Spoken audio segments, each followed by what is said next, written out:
This is She's on Call, a weekly show hosted by ENT specialist Dr. Sajana Chandrasekhar and General Surgeon Dr. Marina Kurian. They'll be joined by guest experts to discuss an array of newsworthy medical and health issues. You're invited to ask the doctors anything. The physicians and their guests' views are their own and do not represent any institution. Please contact your doctor for any personal questions. Please hit share and join us live on Facebook, Twitter, and YouTube at She's on Call, hashtag She's on Call. Please welcome our hosts. Hello, I'm Dr. Sujana Chandrasekhar. I'm an ear, nose, and throat surgeon with practices in Midtown Manhattan and Wayne, New Jersey. I'm Marina Kurian. I'm a general surgeon and a minimally invasive surgeon here in New York City.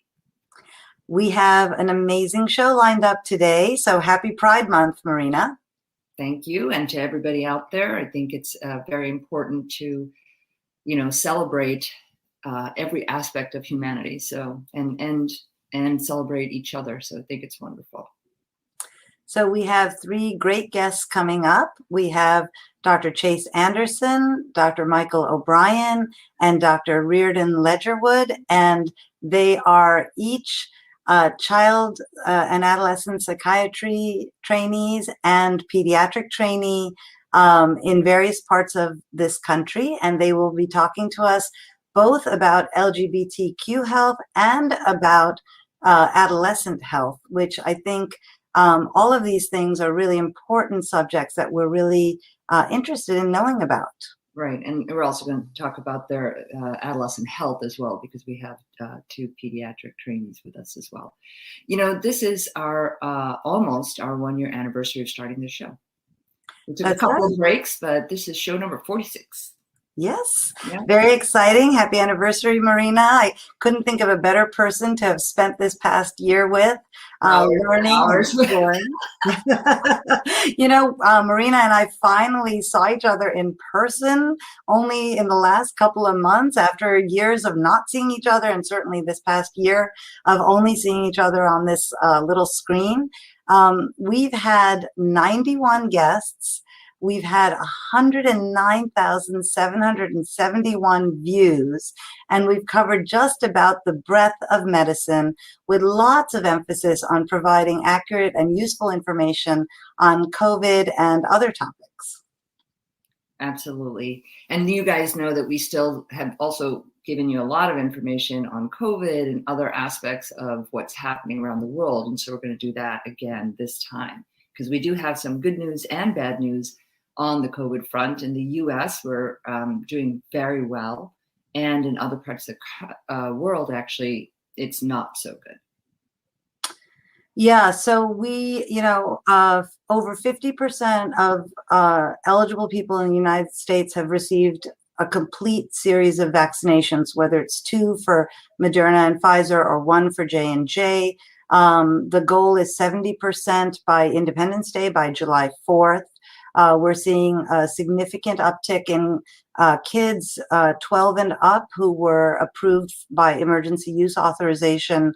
And concomitantly, we're seeing a significant reduction in cases and in deaths in the US and in the UK. So we're seeing cases below 20,000 per day for several weeks in a row, which we have not seen since before the pandemic. And we're seeing deaths of under 500 a day.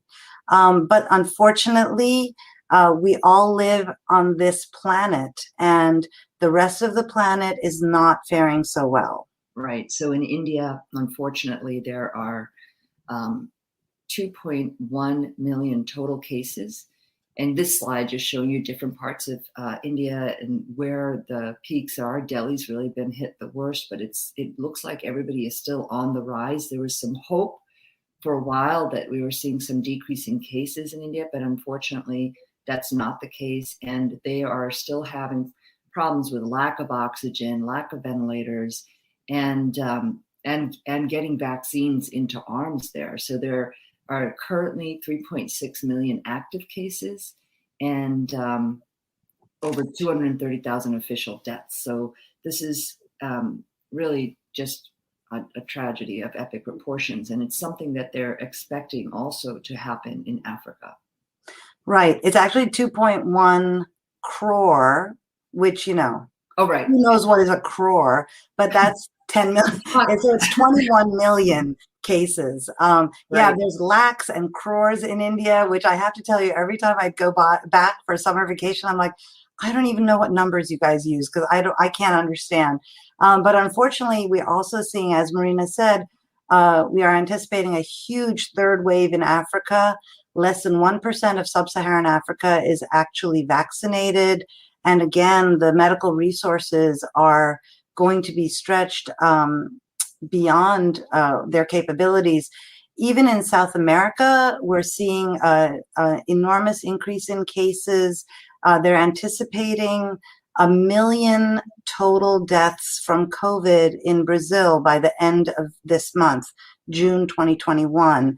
And we're seeing that the variants there are affecting an enormous number of the countries in South America. So this is really affecting the entire world. And even if we are in places or countries where we are doing better, it is really important that we know this and we do what we can to curb this crisis around the world. So, Marina, we've been talking about these variants with these very long, complicated names. Right. So the World Health Organization did something about this. They absolutely did. They decided, and it actually makes sense, right, to not name it this country variant and this city variant. So they're actually going to the Greek system, which is funny because Sujana, actually, alpha, beta. You, what did you say? You were like, this is why I should have joined a sorority in college. I have no idea how to say the alphabet in Greek. Well, but they're naming them, and I think that makes a lot of sense. And in that way, it destigmatizes the source of the variants, because it's not like anybody could really control where the variants are showing up. And so half the time it's where they showed up and were identified, right? That's what they're calling the Brazil variant or the UK variant. But honestly, who knows? If it actually started in those countries. So this is a good way to, I think, deal with it. Yeah, and we will learn the Greek alphabet, which I think is a byproduct of this.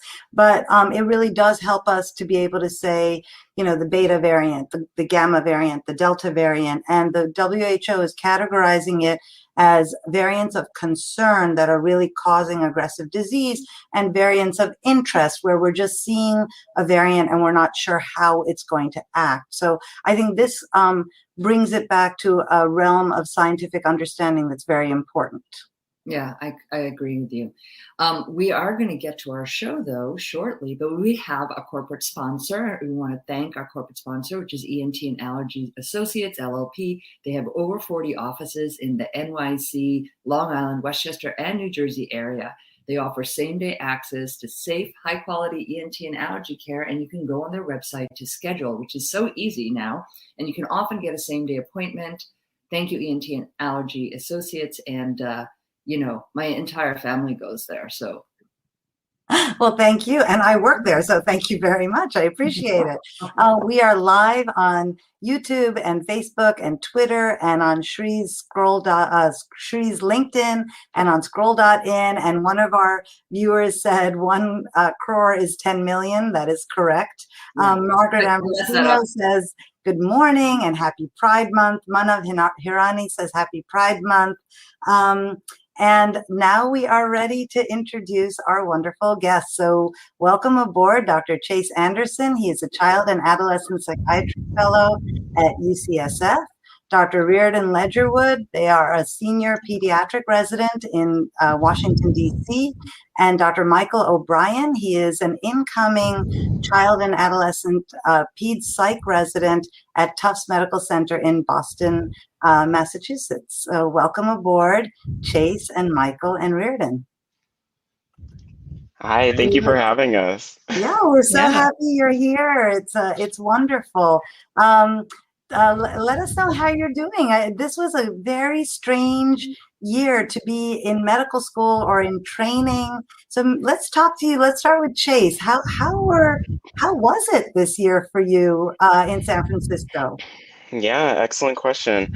So I actually matched right before the pandemic really started. So I was in Boston at the time, and then I moved in the middle of the pandemic. So June of 2020 is when I moved to San Francisco. Everything was boarded up, but like it was nice to actually get a chance to explore, and it was quiet. But my co-fellows and I had actually started a group text too, which was really cool. So we actually like kept in contact and then met in person, socially distanced. But some of the kids that I work with, I haven't seen in person, and I don't know if I ever will. So there's been like pluses and minuses, but that's what it's been like for me. Well, it's been intriguing, right? The rise of telehealth and how originally a lot of our psychology and psychiatry counterparts were like, no, we need to see the person, watch their how they're moving, how they're holding themselves. You can't see me picking at I don't actually pick up my fingers, just so you know. You can't see any of that because I'm like this, and talking to someone. So it has made such an interesting change in everybody's trajectory. And actually, so many medical societies are recommending that we keep telehealth and that insurance continues to pay for it because it has been so helpful and available because everyone has a smartphone just about, or they have a desktop. And, I've seen so many patients on their lunch hour, or they go into the closet. They're like, I'm in the closet. In a different way than Pride Month. Yeah, like not in a closet in a way that's okay, and like not when we need to like help them with. Right. Michael, I think you went to medical school in the South, right? So how was finishing up your med school a little different than the Northeast and San Francisco, I would say? Yeah, definitely. Definitely very different. I think I was ready for a change of pace. But I had a great experience. I went to University of South Carolina in Greenville for medical school, and finishing out my fourth year during COVID had its pluses and minuses for sure. Like Marina was saying, it's great that a lot of people got to have incredible telehealth experience, which is something that you probably wouldn't typically get a lot of as a medical student. But then on the other hand, every doctor knows like matching into residency is very stressful. And then usually it's you're flying all over the country and going all these different places. But for us, it was all virtual. So we had to make our rank lists and choose where we're going to spend the next 3 to 5 years of our life without ever seeing the place in person. Wow. And that is such a difference. And that also can be stressful. Even last year when the fellows, my residents were applying for fellowships, they're like, don't you think that we should, it's terrible. I feel like they should really meet me in person. And I was like, well, I think it's going to have to work out. And it'll be what it is, And a lot of the programs were doing clever things by doing videos of their hospitals and what rounds would look like and things like that, so that you could see the facility as well. Yeah, people got really creative, and I think it'll be interesting to see moving forward what the larger organizations like the APA and like the big organizations for each residency and each specialty decides, are we going to keep doing virtual? Are we going to go back to in-person? I think those decisions are coming out right now. So it'll be interesting to see. Reardon, you're completing your pediatric training before starting life as a full-fledged pediatrician in Texas, right? So I know some of it is inpatient and some of it is outpatient. So how did you navigate the pandemic in your practice to make sure that you learned enough that, on day one, if somebody brings their kid to you, that's going to be good? I have to say it was exceedingly challenging, right? Because as an entire world, we were figuring things out as we went. And I was actually inpatient last year in March when things were kind of coming to a head.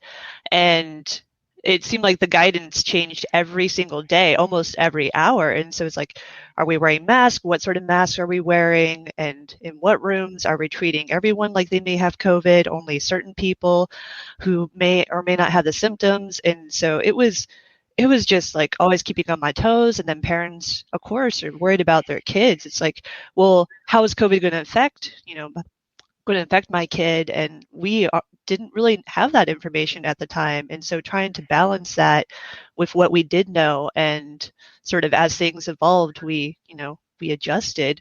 But it was very challenging to try and take something that we didn't know very much about and try and reassure parents when even we didn't, have like as much information as we wanted to. So definitely an adjustment day by day, hour by hour. Yeah, that sounds like the story of the pandemic, right? We're like, whatever was true yesterday is not true this afternoon and won't be true tomorrow morning, right? Let's pivot a little bit to the LGBTQ community and to healthcare in the LGBTQ community. It is Pride Month. It is a month where we particularly pay attention to this, but frankly, as physicians and as people, if we are not paying attention to, as Marina said, respecting all people 365, something's wrong. So it's certainly just a time to honor the differences and the similarities between us. I'm going to go back to Chase. Let's talk a little bit about statistics. And I want to say I pulled up some information from Gallup and from Yale University. And in the U.S., about 6% of people identify as LGBT. Of these, 36% are gay men, 29% are bisexual women, 19% are lesbian women, 11% are bisexual men, and 6% are transgender. But interestingly, about a third of Americans and actually 50% of younger Americans know someone personally who's transgender. So can you talk to us a bit about these statistics, and can you tell us when people become aware of their own true identity? Yeah, I think sometimes it's an evolving process, so that's one of the things to think about too. But actually, there are some studies that show that LGBT kids actually know their sexuality and sexual orientation earlier than their straight counterparts. The reason for that is that they like see things in society and they actually have to figure out things a little bit more quickly. So in terms of the statistics that you were mentioning, a lot of people know somebody who's LGBTQ plus. Like I think one of the things to think about is, when those polls are done and when those surveys are done, are those people open in their actual lives right now, or are they able to talk about like who they are and things like that? But a lot of people know somebody who's gay, who's LGBTQ plus. So just thinking about like, it could be your family member, it could be your kid, it could be your grandparent or things like that.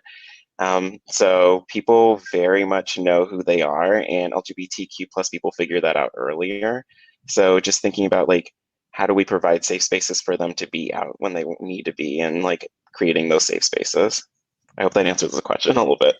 It really does. We just had a viewer write in that they knew that they were non-binary from, I think they said, from infancy, So I'm a non-binary born female. I knew I was different from the first day I was conscious, right? Very interesting. I think I went to get a birthday cake for my son yesterday, and I went to the bakery, this old Italian bakery that I go to, and I said, "Oh, can you write, happy birthday?" And I gave his name, and it's a non-common name, so I said he's a boy, and I said, not that makes a difference. And it was very funny with this Italian baker person. We had this whole conversation about gender norming, and it didn't really matter, and it was hysterical. Actually, it was a very fun conversation in a bakery that I didn't expect to have.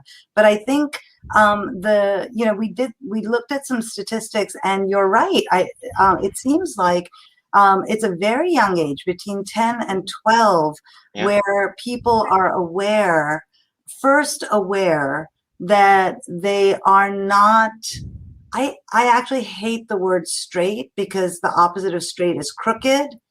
And then I'm like, well, how come you guys get to be gay? Do I have to be sad? Like, it's just a funny naming, right? So, yeah. But I think it's really interesting that the median age for people knowing was between 10 and 12. And the data says that the coming out experience, when you thought you knew, when you knew you knew, and when you told someone, is about 10 to 12, and then about 15 to 18, and then you're telling somebody between 18 and 20.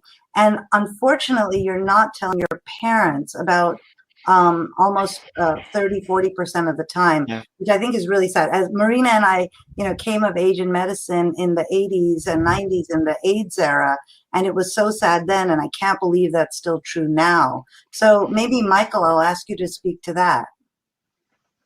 Yeah, no, it's definitely a really big issue, and it's a larger societal issue and what people see growing up and what's around them. I think coming from the South, one thing that is really interesting to me is to see these statistics that you had up and how it looks like, if you're looking from the outside of our community, say, okay, there are more and more people becoming, in quotes, LGBTQ over time.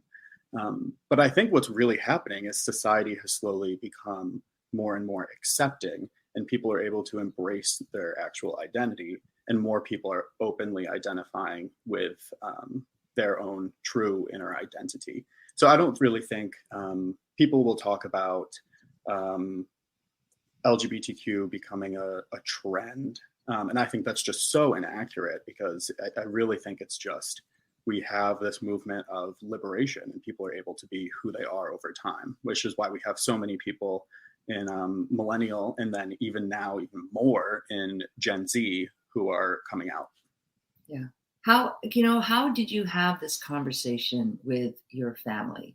And obviously, we want to hear each of your experiences, but unfortunately, sometimes, and for many people around the country, around the world, those coming out experiences have been dreadful, right? And hopefully all of yours were positive. I remember when my children were small, and I was like, well, it's okay with me if they are, and and with their father, right? It was just, we want our kids to be happy, we want to support them, and I had kids, and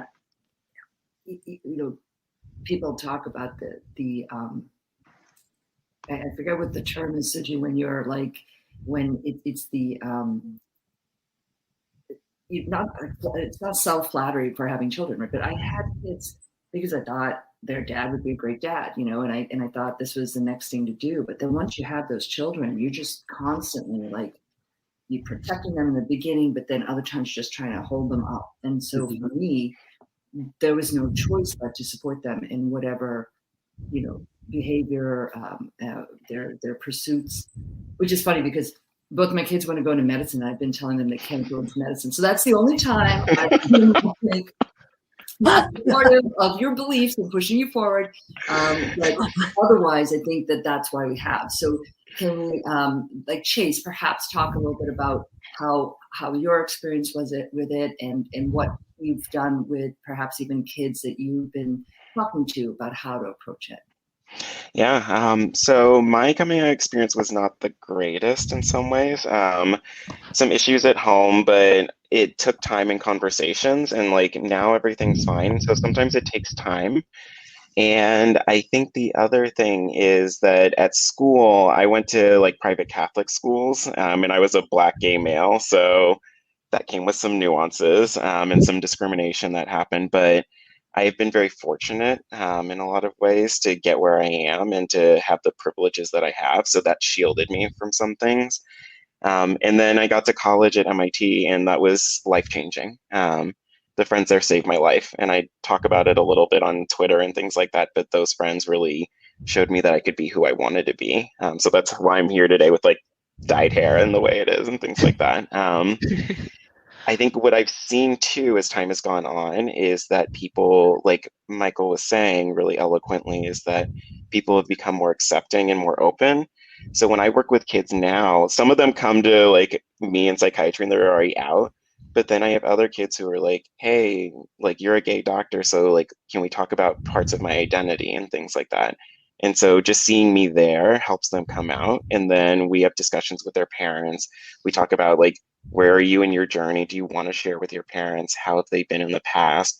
Have you talked to friends about it? Are you staying safe? Like, are you safe at school and things like that?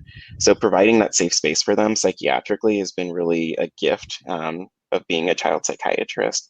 And it's been really beautiful to see kids who an example is somebody said something that was homophobic during one of the like kids that I was taking care of in a group setting, and all the other kids immediately jumped in. They were like, "We're not here for that." So times are changing. It was really great. That's wonderful to hear. I think there are learned behaviors, unfortunately, that we really, I hope something like this show, something talking about, it's just light. As Marina said, we really do want to support our kids in exactly who they are and who they learn who they are, right?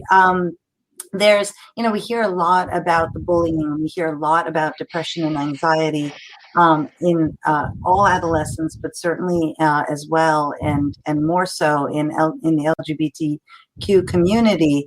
But I'll tell you, my husband and I happened to be at Stonewall the day that Governor Cuomo signed legislation making gay marriage in New York legal. We just happened to be down there actually looking for something to eat. And it was awesome. It was amazing. The amount of happiness down by Stonewall Inn, the police hugging the gay and lesbian people, everybody was just happy. And then the other thing that I noted was there were not that many people there. Had this been, 85, 89, the place would have been packed. But in fact, gay, lesbian community, bi community, trans community is in all neighborhoods. So not everybody had to live downtown by Stonewall by that point. Like, people just live wherever they are as who they are. But society is still quite negative, right?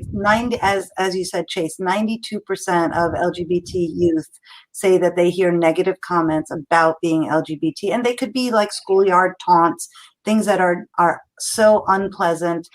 They come from school, the internet, their peers. 40% say their community doesn't accept them.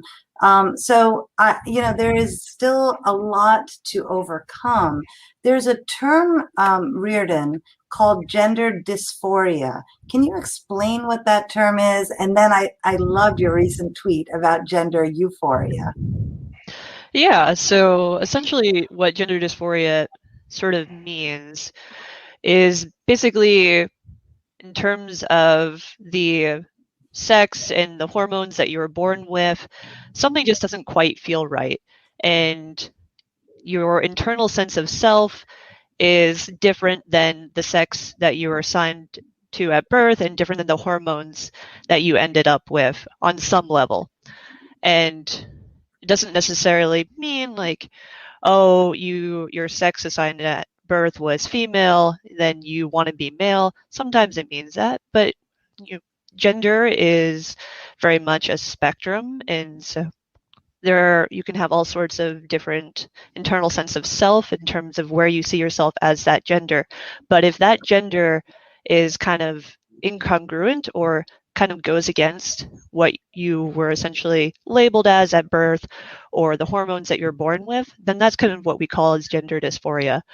And then sort of conversely, or on the other side of things, when you feel like you are affirmed in your gender and everything is kind of matching in terms of like how other people are sort of seeing you, how you feel, and just everything is just really matching up really well, then you can have like these moments of what we call gender euphoria, kind of the opposite of gender dysphoria, where you just feel, really great and really affirmed in just who you are. I think that we talk about being comfortable in your own skin, right? But now you brought up a good point. It's really in your brain too, in terms of the hormones and the impulses and the synaptic responses that we have to everyday life. So I think that that's an important distinction about the dysphoria and now euphoria, when you do feel, as you say, affirmed, and I said comfortable in your skin, but it's how you want to live and be happy, right? We have so many external pressures that affect our joy, including our jobs and what's going on in the world, but from a local to a global perspective, finding that happiness is so important. Michael, we have wonderful viewers who love to ask us questions, and we're so happy. Radhika Luxman had a question. She's in Kuwait, and she asked about the relevancy to specify personal gender pronouns. Michael, can you just sort of address that? We did that in the for your names, but it is important if we can just discuss why. I think the big thing that's important is that it normalizes the use of someone's correct pronouns for everyone. So if we specify our pronouns in a written or visible form, or when we introduce ourselves, regardless of whether we meet this societal standard of what someone thinks he, him should look like in quotes, or she, her would look like. If we just all specify our pronouns, then it normalizes it for everyone else who doesn't have that ease of fitting in with what society says is the standard. And then when we do that correctly and we treat everybody equally and use the pronouns that affirm people, we help them reach that gender euphoria. So truly, to me, I've come to see it as just what will eventually be just polite in society. And it's just a kind thing to do for the people around you to make them comfortable. You know, back in the day, I know that Marina and I, compared to you guys, we had a lot of back in the days. Dinosaurs, right? I remember walked to school in the snow. Right, 25 miles each way, you know. But back in the day, I remember admitting somebody who was trying to undergo the trans process and admitting them for something. And we did not have they, them. Like, we didn't have that as a pronoun back then. And she wanted to be called she. And she gave me a name that she wanted to be called. So I presented her on rounds. I put her in a private room because of various things, but that was the safest place for her. And I introduced her to the team as her, in her preference and her name. And the inability of some of my team members to respect her wishes was really overwhelming. And I think the change in society of understanding that is really important, because until patients know that we respect the entirety of their personhood, how can they trust us to deliver the kind of healthcare they need? I mean, she might have just had tonsillitis. I don't remember what I admitted her for. But I mean, she needs a team that supports her. So I appreciate sort of an honest discussion like this about why these things are important, because a rose may smell sweet, but the name of a rose is a rose. I want to ask you, Reardon, there's a term called a dead name when people are in the trans process. Can you explain what that means to people? Yeah, so obviously when we're born, we get names from our caregivers, and sometimes as we sort of figure out who we are, that name doesn't sort of jive, doesn't fit with, again, that internal sense of self. And so not all trans people, but some trans people will sort of come up with a different name that feels better, that is more themselves. And so that's the name that they go by, and that's their name. But then, of course, you have this kind of this relic that's kind of what we call like a dead name, the old name, that's just kind of in the background. And that's the name that you had historically, and so you're going to meet people who have known you by that name historically, and sort of putting on the emphasis of it's a dead name, it's the name of a person that I no longer know, because that's not who I am. It's probably not who I ever truly was, because I'm this person now. This is my name. And that's, again, another, like, it's a history. It's a relic.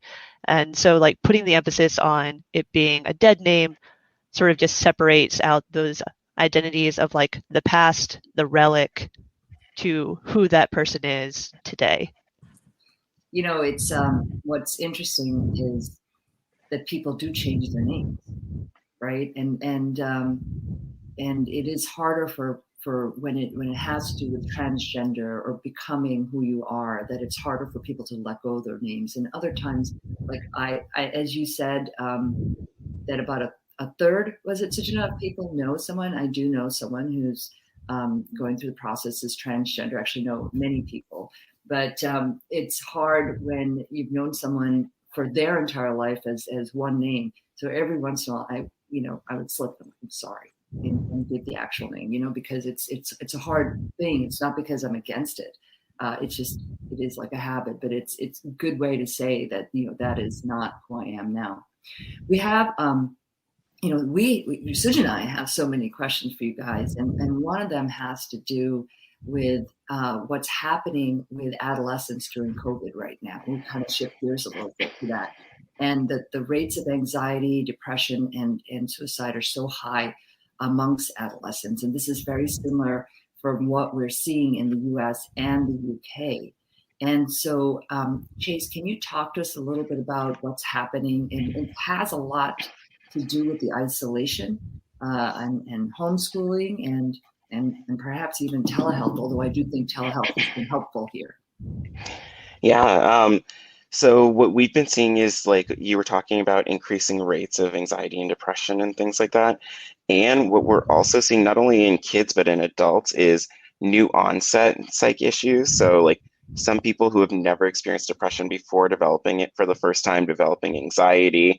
And then that was entering the pandemic, just because I think we had a government where there was a lot of things that were going up and down all the time. We had no idea what was going on. And then people had to stay at home.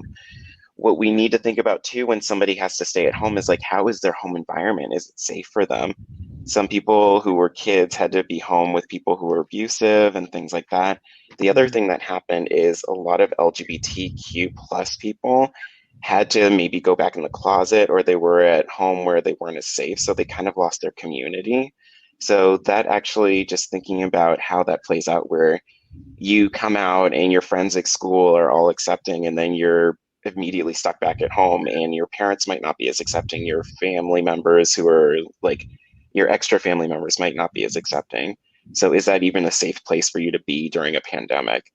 I think the other big thing is thinking about how we are kind of social creatures. Like, I'm extremely introverted, but even I missed like going to dinners with friends and things like that. So how does that like kind of play out when somebody's stuck at home? So that's happening with adolescents. And so we need to think about, how do we build a community for them? Like, the Trevor Project has an online thing where you can actually like talk with other LGBTQ plus kids, and it's monitored. So just trying to get access to the kids who need that right now and need that sense of community. And it's good that things are opening back up again too. Chase, what's the website for the Trevor Project, so that our Yeah, not a problem. We actually have a slide of the Trevor Project that I think has their website on it. But if you just Google the Trevor Project, TREVOR Project, it's Julia, it's the one with the blue circle graph and the bar graph. So this is a survey from this year. So they do a national survey of LGBTQ mental health every year.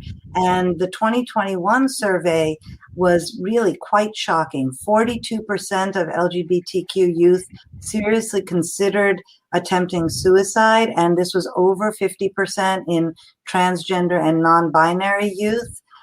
There's certainly a racial construct to this that we see with everything. As Chase was saying, only 1 in 3 of these children found their home to be affirming of who they are, which is really horrible when you're stuck in that home 24/7. 70% reported that their mental health was poor most or all of the time. 13% were subjected to conversion therapy, and I'm going to ask you guys about what that is. And then we had talked about pronouns. I think Radhika brought up a really good subject. When pronouns were actually respected by members of their family, their rates of suicidal ideation were cut in half. So, I mean, all we want is RESPECT, right? I don't think anybody's asking for more than just some respect. But perhaps, Reardon, you can talk as a pediatrician about how we identify these problems, because often they're identified, by the school or the school nurse, as, the grades are dropping or they're misbehaving in class, but that didn't happen this year. And then how can we help these kids, get past what's going on with them? Yeah, it's been quite the challenge because, as Chase said, with virtual schooling, a lot of kids have been at home with their families, and you don't have as many sort of external people to sort of clue in to, some of these sort of like concerns, essentially. And so from a pediatrician standpoint, just trying to really emphasize those whenever I'm talking with my adolescents, and making sure I'm talking to them one-on-one, whether or not it's through virtual health or in person, and really just trying to normalize all these feelings, because it is a tumultuous time, and it's been a tumultuous time, sort of all this change and up and down. And so just kind of like sort of giving them that place, that space, just to be okay with those feelings, so that they know that I'm there for them, and also I can help guide them to any resources that I have available as a pediatrician, like resources like my lovely colleagues. This is a problem around the world, right? So a lot of people, we have an audience from around the world. Thank you all so much for watching and for commenting. We have people watching from Kuwait and Ottawa. We have somebody watching from Finland. We have people watching from India. And certainly we have people watching from all over the United States. But a lot of people think that this is a Western world problem, right? A lot of problem. I'm going to put that in air quotes. Because they think that this is, as we were talking earlier, some sort of a choice as opposed to an affirmation of who you are or who the person is. And the UNICEF, the United Nations International Children's Fund, looks at all sorts of issues and came up with this infographic from Southeast Asia that I thought was really interesting. So this is adolescents in South and Southeast Asia who are LGBTQ, and it's the same thing. They're worried about being isolated from their peers. They're worried about doing well in school. They're worried about their mental health.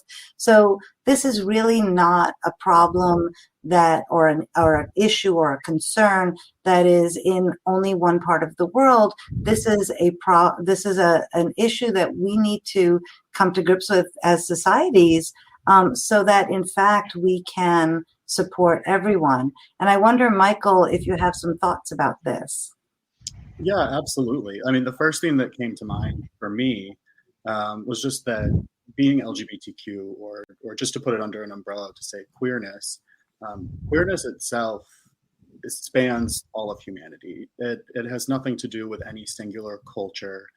Certain cultures have had their own way to express different identities, like two-spirit identity for gender identity. It's traditionally Native American, for example. But across the world, these identities have come up and been around for unknown amounts of time. So having a sexuality and a gender is just part of the human experience. So we see all of these, right, again, the air quotes, problems that come up with societies and whether they accept certain parts of the LGBTQ community versus others. And it really is a universal issue. Like I said, there's no trend, there's no cultural trend where like, oh, it's people are becoming gay or becoming transgender. No, we were all born this way, truly. And Radhika brought up a good point. Throughout history and many different civilizations, there is a non-binary gender concept, and so it's not at all about it's not becoming anything. So you just got props. Go ahead. Look, I got props. What's happening here? Look at this. This is a representation of Lord Shiva in Hinduism as Ardhanarishwara. So on the left side they are represented as soft and feminine. And on the right side, they are represented with the muscular and physical attributes of a man. And this is very normal in a culture like in Hinduism. This concept that we have all of these gender norms or all of these attributes within each of us is something that is so normal in Hinduism and ancient Egypt. It's strange to me that it is not considered normal and part of who we are in the Western world. But yes, Marina said, I always have props. And this is actually you guys have one no of my idea. favorite representations of Shiva. So Yeah. I got to show it off. If you go through any of our archives, which by the way, you can see on YouTube, or if you want to, she all of a sudden will pull out an ear. We're talking about this, or the brain, the back of the skull. This is elbow surgery. I'm like, how does it go? So confusing. But let's go back. Let's go a little bit. So, what can we do about these in the LGBTQ plus community and about trying to get the word out? You guys have spoken to it a little bit. Reardon, you actually were seeing kids and how can we further address it? I mean, sending people to a website's not enough, and obviously having you guys be the change you want to see, right? And you guys are certainly living that. And I love, Chase, that you said that the kids were like, hey, you are gay, you're a doctor, you're doing this. And that was very affirming for them, knowing that it's possible to be what you want to be. But Reardon, I mean, with kids, have you seen any changes? What is the Pediatric Society saying? Like, is there a specific guidance? Because, many times, and especially with HIV, I was an AIDS instructor for the community, and also in med school, we were doing classes. I trained to do that back in 1986. So, when I was a medical student, and I just want to know, like, at the time, we were doing it on the fly. But at this point, there's actual guidance on many different levels from, the AMA and how to approach with sensitivity, et cetera. And I'm sure in PEDS as well. Oh, absolutely. I mean, the American Academy of Pediatrics is extremely affirming, and it's been very uplifting to sort of our journal is Pediatrics, and looking at all of the LGBTQ articles out there, just as, as a community of pediatricians, we're all serving and striving to do better by our LGBTQ patients. And so in terms of, I'm going to pivot and sort of say, in terms of way that as pediatricians, we all try to do better is sort of, you can certainly have those little visual symbols. So if you're in a clinic, you have maybe some rainbows, as well as in terms of abilities to have pronouns different than the ones in the EMR. That's also, as well as names than the EMR, which can also, from a technology standpoint, be a little bit challenging, but that's something that we continue to work on. As well as some people do have pins where they have their pronouns on them. Sometimes that can sort of just be somewhat of a symbol of saying, like, hey, this is someone who at least understands what pronouns are, and maybe someone who's willing to talk about them. But it's also having to do with our language. In PEDS, we have, for our adolescents, we sort of want to have our one-on-one conversations and we talk about things. And it used to be that you ask them, like, oh, hey, do you have a boyfriend or a girl? Or, like, actually, we didn't even say girlfriend. If you had, for instance, a female adolescent, you just ask, hey, do you have a boyfriend? Or do you have any crushes on any guys? And that's the way that we just kind of put it out there. And that effectively closes the door on any other sort of thoughts or crushes or anything like that. So we've definitely gotten a lot better about just being more open with our language to sort of just not close that door before we even had a chance to open it. I think that's so important, right? Check your biases right away. Check your biases before your mouth opens. We have people watching, as I said, from all over. Sumana is watching from White Plains. She says, happy Pride. We have people watching from Ottawa, happy Pride. Karen Mojica Alvarez is a ENT surgeon. She's watching from Nicaragua. Two of our former guests, Marina, have chimed in. Dr. Monica Verduzco Gutierrez from San Antonio, Dr. Camille Claire, who is head of OBGYN at Monty. So thank you guys for watching. Thank you for chiming in. Reardon, there is a process to transitioning, to affirming the gender that you know you were meant to be. So can you talk us through what that process is, how it's done? I know people are doing it, earlier. And again, we showed that people know who they are very early in life. So can you talk us through that process?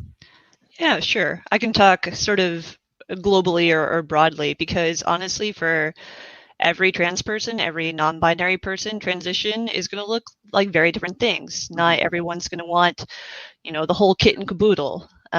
Everyone is just on a journey of their own and is going to figure out things that work for them. But kind of like globally, you can break it down into kind of like 3 different parts of transition. You have social transitioning, which may look like wearing different clothes than what you previously did, or using a different name, things like that, different pronouns. There's medical transitioning, which involves the use of sort of gender affirming hormones different than the ones that you were born with, to kind of help develop the physical features of your affirmed gender.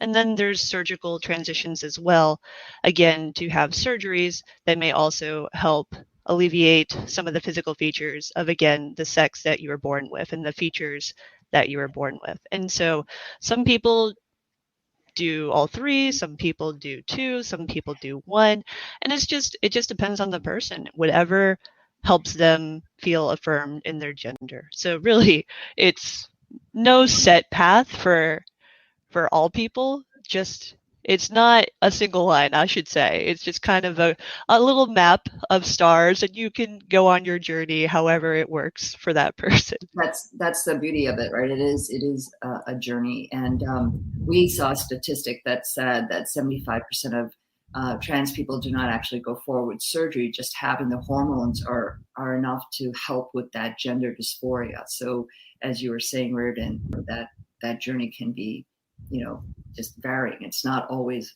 a direct to surgery and changing everything. Right. So,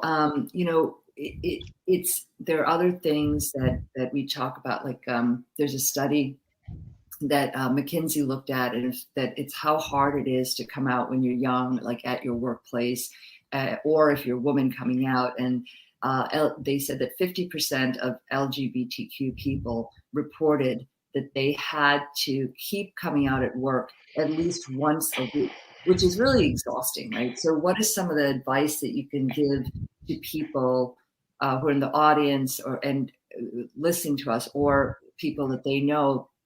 How can they be allies in this? And does that happen to you guys, right? Like, when you go out, or if you find someone's interested in you and you're like, yeah, well, not, you have to let people know, right? It's not, at that point, it's not like coming out, it's just letting them know who you are.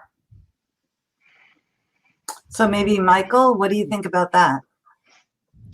Yeah, I mean, a lot of times in media and on television, movies, everything, it appears that coming out is a singular process. One day you're in the closet and the next day you're out, but it never ends. It's constant. Come out to your family, come out to your coworkers every time you meet a new person and they ask if you're married and have children, or questions like that. I mean, it just comes up in life, and it should be normalized, and normalize everyone having the partner that they love, or the gender identity that makes them happy.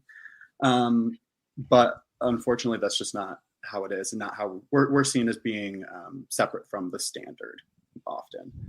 So coming out happens in different ways every day. Yeah, and I think that statistic of having to keep coming out, like this was just a regular workplace, not a healthcare workplace, where in fact we have to explain ourselves to our patients, on a daily, minute by minute basis. But in a regular workplace with a closed set of people, to have to keep coming out is just, ridiculous. Somebody on Twitter this week was like, oh, a patient said to me, oh, they have this beautiful granddaughter that I should go out with. And I said to them, no, well, it turns out I'm gay. And they said, oh, then I have a beautiful grandson that you should go out with. So it's sort of like she had a smorgasbord of grandchildren available to meet up with the doctor, which I thought was kind of cute. We want to thank you so much for coming on board and sharing so much wisdom with us. I will do a clarification. Dr. Claire is at SUNY Downstate, so thank you for watching, Dr. Claire, and thank you for correcting me. We would like to ask you to leave our audience and us with 3 takeaways each, and maybe we'll start with you, Chase. Yeah, first of all, thank you again for having us on. And then I think my takeaways is the first one would be just listen. When somebody shares their story with you, that's a gift. So take a moment and just let them share their story how they want to. The second thing is to be that ally that you really want to be and that we need you to be. So that means like speaking up in the room when that LGBTQ person is speaking up by themselves. Just you being there and saying like, I'm here with you means so much to us. And I think the third thing is we respect you, so respect us, is the last thing. That's beautiful. Thank you. Michael? I think the biggest thing that I really want to drive home is that as we expand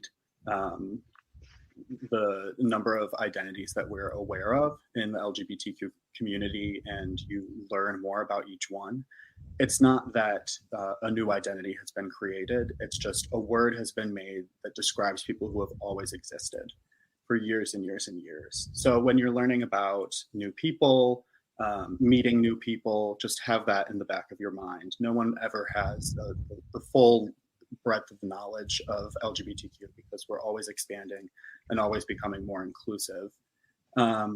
Second point, a little more closer to child and adolescent health. You referenced the Trevor Project a lot, and they're phenomenal.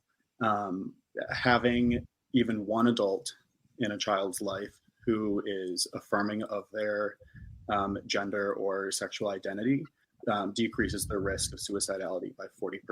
And that can be a pediatrician, it can be a psychiatrist, it can be a teacher, it can be a parent, anyone, just with one affirming adult. And then the third thing I wanted to just kind of drive home is there's a lot of talk about expanding the vaccine to adolescents, which has happened recently. And you talked about how things are mostly going in the right direction in the United States. But if you have questions about that, the person to ask is your trusted pediatrician or your child's family medicine doctor, practitioner, and just sit down with them and have a conversation. Reardon? Thank you so much, Michael. That also just amazing. And we had a comment to be an ally and also being an upstander rather than a bystander. I think that's really great. Reardon, what are your 3 takeaways? So first off, pronouns are like fingerprints. We all got them. I mean, this isn't something that's newly happening. It's just people are sort of being more open about it. And so we should support them and support them by doing our very best to respect those pronouns. Because again, fingerprints, we all got them. The second is, being mindful of your bias. Think about your questions. If you are someone who's taking care of patients or even just in general, just being mindful instead of, asking like someone like, do you like, oh, what's your wife do? And just assume that they have a wife, or what's your husband do? Just sort of think about like, oh, I see you wear a wedding ring. Like, what's your spouse do? Or what's your partner do? And things like that. And then just finishing up by saying that adolescents, they don't need you necessarily to like throw a huge pride party for them when they come out, or like make, bang on the drums and like, oh my gosh, all that. They just really just need you to respect them. They need you to love them and just sort of listen, like Chase was saying, and just care for them. And then honestly, like that support will do wonders for them, and also for, I feel like, the entire like unit, entire group. So that's what I have to say. Thank you, guys. This was really great. We want to sadly, we're coming to a close of our show. We want to thank our corporate sponsor, ENT and Allergy Associates. Over 40 offices in New York City, Long Island, Westchester, New Jersey. You can go on their website to schedule and often get a same-day appointment. I love their offices. So, and I'm not biased because, not because Sujana works there. Next week, we celebrate our 1-year anniversary, Suju. So if you want to just talk about that show. Yeah, and you're never fully dressed without a smile. So we have 2 dentists coming on who are leaders at the American Dental Association, Dr. Maria Maranga and Dr. Matt Messina, and they will talk to us about dental health care, and which is part of physical health care. So thank you guys for watching. Happy Pride. This is a great show, Marina. Thank you so much. Thank you, our guests and our viewers. Bye.